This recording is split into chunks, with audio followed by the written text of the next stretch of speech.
known to mankind as the oldest civilization to roam the earth, the ancient Egyptian civilization, a crossover of multi-layered heritages that form a unique hybrid cultural Egyptian identity. One of the main factors that have influenced this identity is religion. Whether it is the polytheistic ancient Egyptian religion, Coptic Christianity, or Islam, these religions have had direct manifestations and impact on Egyptian architecture.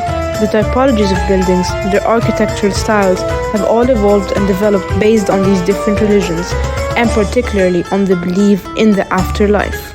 Let me show you how. The Old Kingdom, infamously known for building the pyramids. But let's question, why did they build these architectural treasures, and why were they manifested in their tombs? The answer lies in their religion and belief system. With the belief in the afterlife and that their souls would be reincarnated to live in their tombs, they invested more in the places of the dead than the living. They built necropolis such as Saqqara with the stepped pyramid to bury King Zoser. They surrounded the stepped pyramid with other royal tombs in the shape of smaller pyramids. Buried underground to protect their souls and treasures to the afterlife, they introduced the most memorable architectural feature, 3D carved hieroglyphic inscriptions. This was prominently influenced by their fear of judgment by the gods before their souls could pass into the afterlife. They carved inscriptions from the Book of the Dead to protect against judgment by gods.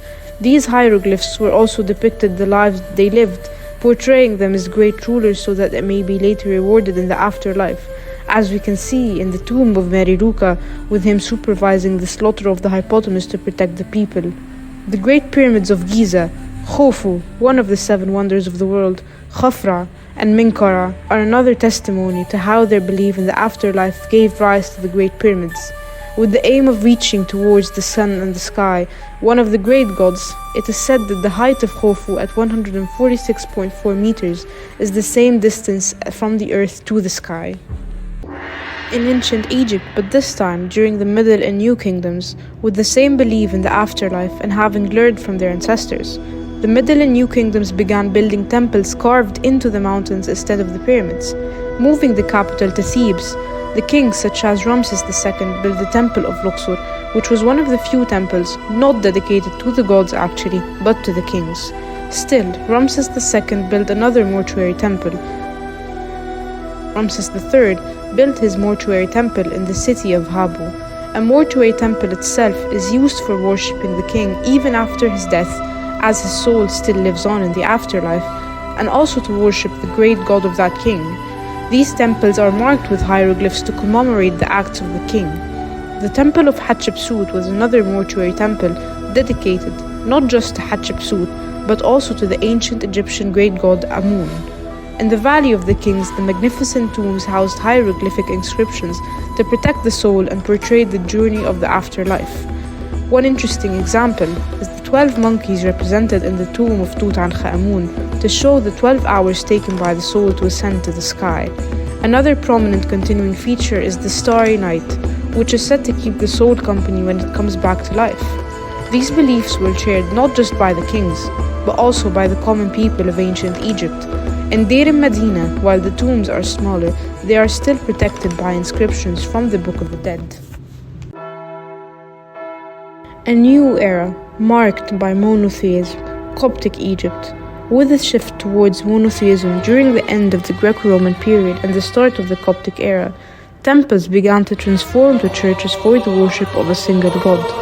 Architecture and iconography began to evolve based on the new belief system. Examples of continuity can be seen in the hypostyle hall, inspired by the Karnak, which is the largest hypostyle hall in the world, in the plan of the churches, such as the Hanging Church. Iconography in architectural decoration first mixes between ancient Egyptian motifs, such as the Ankh, the key of life, with a cross, and a Roman Corinthian column with a cross.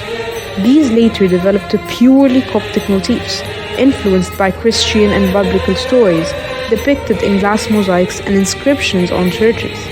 Many churches, such as the Cave-in Church, were based on the belief that this was the place where the Holy Family stayed during their escape from Beit Lahm. the introduction of the last monotheistic religion, Islam, the architecture shifted once more.